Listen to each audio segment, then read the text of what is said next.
From the beginning of our administration, we have moved to counter Iran's support of international terrorism, and in particular its backing for violent opponents of peace in the Middle East.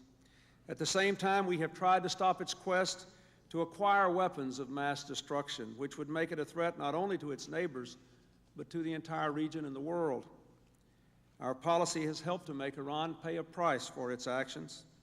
The nation has effectively been cut off from receiving credit from international financial institutions.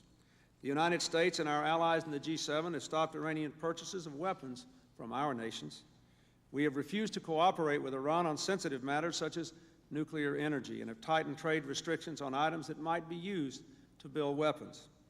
We have not always been successful, as all of you know. The most recent reports of Russia's agreement to sell gas centrifuge equipment to the Iranians and to train nuclear technicians from Tehran are disturbing to me. Because Iran has more than enough oil to supply its energy needs, we must assume that it seeks this technology in order to develop its capacity to build nuclear weapons. The United States has an overwhelming interest in fighting the spread of these weapons, and Russia, as a neighbor of Iran, has a particular interest in the same goal. If Russia goes forward with the sale of nuclear reactors, it will only undermine that objective. We have strenuously urged the Russians to reverse these decisions, and I will make that case directly to President Yeltsin when I visit Moscow in just a few days.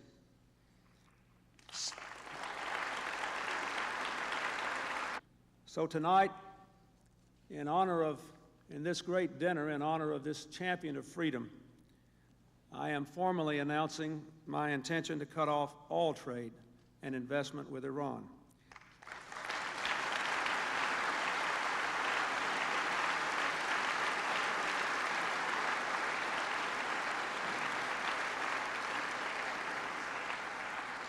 And to suspend nearly all other economic activity between our nations.